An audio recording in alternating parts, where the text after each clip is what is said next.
咁睇咗一個片啦，同大家分享有時間吓。咁啊呢一波啊，咁啊呢啲係高手先種得出嘅嘢啦。咁啊壓枝壓到變咗20個冧吓，唔係見到人樣就費事啦。好，又冇人樣啦。嗱呢一紮啦，仲犀利過頭先嗰紮，見唔見到？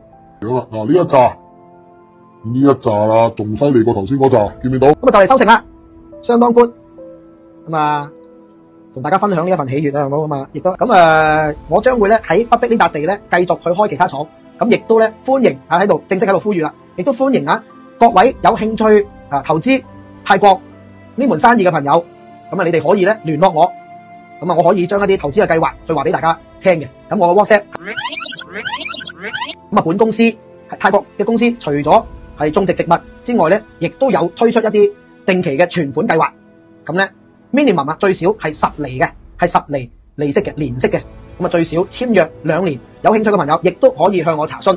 咁10厘咧，咁最少簽2年，咁入場係幾多咧？咁樣1萬蚊都接受入場噶啦，冇問題嘅，1萬蚊至到200萬，sorry1萬蚊至到50萬都係計算10厘嘅，50萬以上可能多啲，我哋再傾，唔緊要。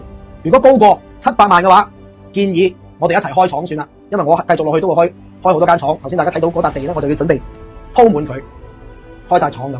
咁聽到係7號廠，咁你可想而知，我喺嗰邊努力過幾多啦，係咪？各位嚟到泰國嚟揾我探我，尤其是我以後咧有鋪頭咧，我有好多香港人優惠啊，同埋我網台喺嗰度啊嘛。咁相信如果聽眾嚟探我嚟玩咁我哋又會送禮物俾香港人嘅，免費每一人。我講過噶啦，我講過好耐噶啦，任何香港人每人我都送一棍俾你，送一根煙俾你。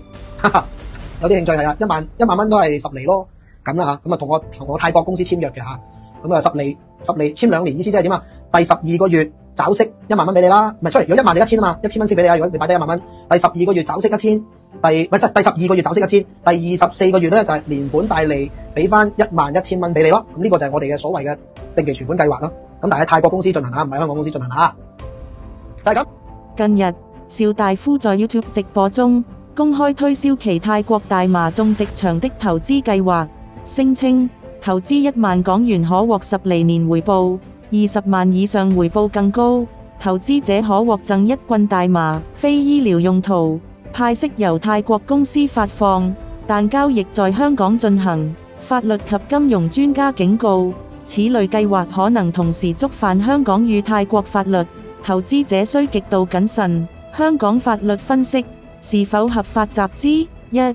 可能違反證券及期貨條例。若該投資計劃涉及集體投資計劃 （Collective Investment Scheme），但未獲香港證監會批准，即屬無牌經營，最高可罰款500萬港元及監禁7年。即使派息在泰國進行，只要招攬行為發生在香港，如 YouTube 直播、香港銀行轉帳，香港法院即有管轄權。2.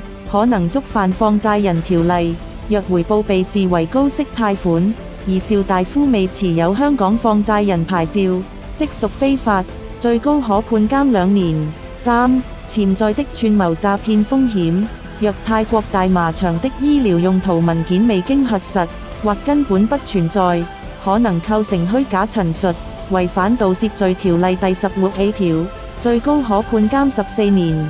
泰國法律風險，贈送大麻是否合法？1. 泰國大麻合法化僅限醫療及工業用途。